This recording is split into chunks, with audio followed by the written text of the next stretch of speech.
All right, we are back with Cristina Ramirez of Next Gen America. Thank you for coming back and joining us again. How are you? Good. Glad to be back. Absolutely.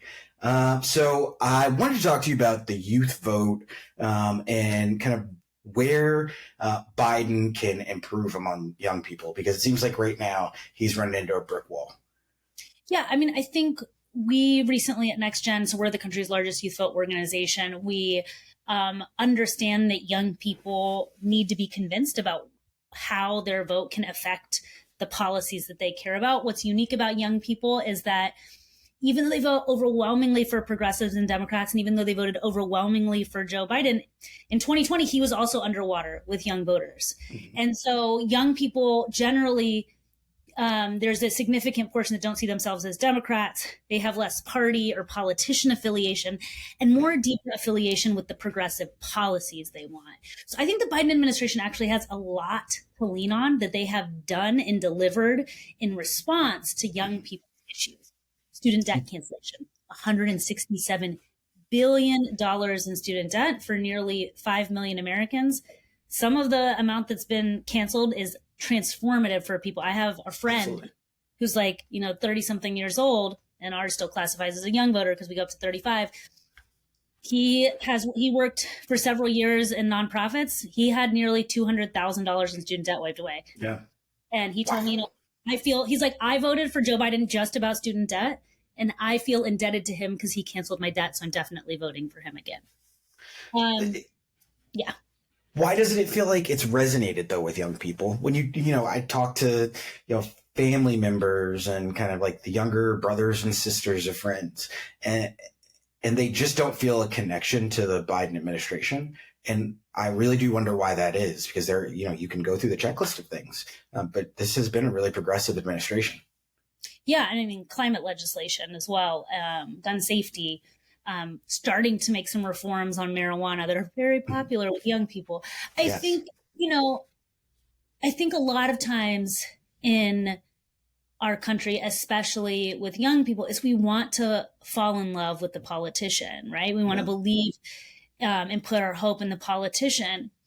And I think for me, I've been always a little cynical. I've always put my hope less in a party or a politician and more in people and ordinary people, what they can push for and win. And so I think when we think about reframing this election as that, and thinking about the fact, especially for young people, look, Biden was not like the progressive youth vote candidate, even though he's delivered on all of these things. Mm-hmm. It was Bernie Sanders, the other older white guy, right? What it was is that young people organize for climate action. Young people organize for student debt cancellation. Young people organize for gun safety over years, and they moved the administration. So if you like what you've won, he's clearly been a vehicle to deliver on those things. And with 4 more years, we can win a lot more. And I think it's not resonating because he was never their candidate, right, that spoke to them. Mm-hmm. And I think that's our job as organizers, as advocates, as people that want to win elections because we understand what's at stake. It's our job to go out and be like, and understand that we are also all messengers for this upcoming election. Do you think it's enough to talk about Trump and how bad he is? Or do you think we do have to kind of get into the nuances of policy? Because that's been a really big debate among kind of the comm side of campaigns. Yeah, so we did our own polling and trying to really dig at those nuances and break up the youth vote to understand a lot more. And we really we know we have to persuade young people to turn out, and that it has to be on issues, but it has to be, so we know we need to focus on the youngest electorate portion of the youth vote. Because if you're 18, you were 10 years old when Donald Trump was first elected. Like, just absorb that. Wild, right? So, oh my God.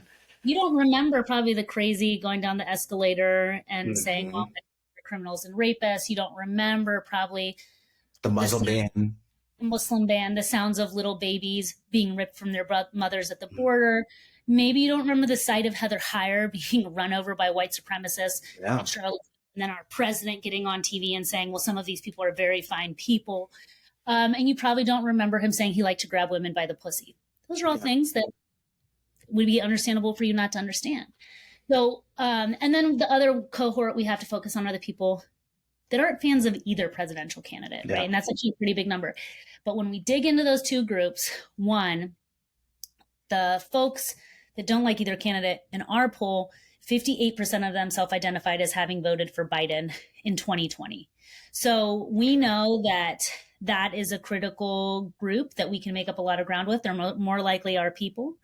And then the second one, obviously, are the younger folks. We actually realize we have to do both. They need to know what Biden has won, because like you said, there's a disconnect. And they also have to know the threat that Donald Trump poses. But when you do both of those things is when you see the greatest gain. I think it's there's a lot of people that think all we need to do is negative Trump messaging. But no, we also need to make sure people know how their lives have been improved and how change is happening, because they voted for change and he has delivered on a lot. Do you think COVID changed the way that we organize and kind of the infrastructure that we have to organize? Because I think back to that 2020 election, and there was a lot of, opposition to people knocking doors. And so that was like a whole cycle of organizers that, we're still trying to train up. And Michael, we're going deep nerd here. Okay, yes. It's true. For us as an organization, 2022 and most people that ran organizations that had a field component, 2022 was a rough year because we lost a whole cohort of people that would have come up in the 2020 election that would have gained experience as supervisors or in the field, knocking doors or being on campuses and having conversations. And then we were in a really tight labor market, right? Post as well. And so I think that everyone that I knew that did field had suffered some challenges because of that. We've started to see a real rebound in 2024 because we were able to build up in 2023 as an organization. But it did change a lot of the quality of what people wanted to produce in 2022. That being said, Democrats still crushed it in 2022. So I think if we stay disciplined and smart, but also know this is not an easy election, that we've got to do the work, that those face-to-face conversations are so critical.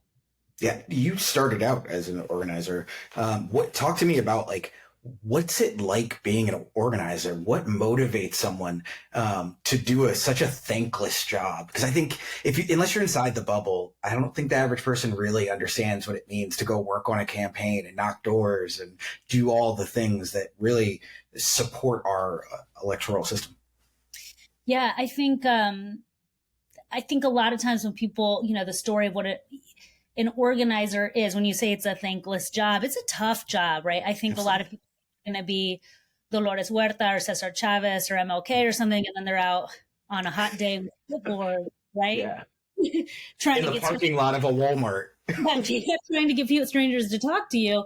I personally love talking to ordinary people, though. I think for me, it makes me really sharp. And I think it's the greatest experience anybody can have is going out and talking to ordinary people, especially in this world where I grew up as an organizer before social media. So I know that you can shout something online and win a debate with more likes, but that doesn't mean you're actually going to shift an outcome as you would and that you can't just shout at people. You actually have to listen to people and meet people where they're at and understand that not everyone's a progressive evangelist or sees the world as you do. And that the most important thing to understand to move and engage people is to understand how they see the world and why they see it the way they do. I always say, I spent 10 years organizing construction workers. I would go out to job sites and have a lot of conversations. And I always say I have loved doing that work, especially in the South where I have worked, is because there was no lefty choir to preach to. There was only non-believers to convert. And Amen. So, this is to me, this is God's work to go out and talk to people and make them believe and see that they have real power to make a difference in their lives. I think it's a lot of fun. It's challenging. It's hard work. But I think a lot of times for especially our younger staff, what I tell them is sometimes when you're out in the grind and you're just registering a voter or pledging them to vote, you have to take a step back and remember that you are part of this huge network this huge operation of man, woman power, people power without moving people by the millions. And that this election will be won on the margins, that those conversations you have can add up to be the difference of whether fascism or democracy wins, whether access to abortion or going back to like the 1800s for women's and gender equality happens. That is how we win, are those really hard grind jobs that don't necessarily get all the recognition or the sexy work. But if you learn how to do those jobs, you can do all kinds of jobs. Do you feel like your experience being an organizer now gives you better perspective to not only just run an organization, but kind of get outside of that Twitter, Instagram bubble, like understand really kind of where the electorate is? Yeah, it's always helped me to lean back on what I have learned from having real life conversations with people. People are much more complex than what they will post on a social media post. Yeah. People also, a lot of people want to be liked, or they don't want to be disliked. And so people will keep their opinions private, but that doesn't actually mean you're moving them. And so I always say, like, don't get confused about what's happening on Twitter or social media. Even with young people that are all on social media, don't necessarily think that that's indicative of where they actually are as a cohort. And I'll give an example. So when I started my last organization, it was focused on mobilizing young Latinos after the 2016 election. And everybody was using the term Latinx. Yeah. And I said, it's not going to catch on. It's not going to catch on because it's a very college educated frame. And most Latinos are not college educated. It is not going to speak to them. And then you had all of these campaigns and people trying to use the terminology that they were being told that they should use. And then a few years later, you've seen people stop using it because polls have shown that 97, that's the best poll for the term Latinx, 97, and then 98% is the other poll, but 97% neither knew what the term meant or didn't use it at all or didn't like it. Yeah. 97%. So in our attempt to speak to the population, right, we were actually excluding the very population. Didn't even know you were talking to them. Yeah. So I feel like for me, I was just like, go out and have real conversations. Don't look what's online. Go out and have real conversations with real people and ask them about it.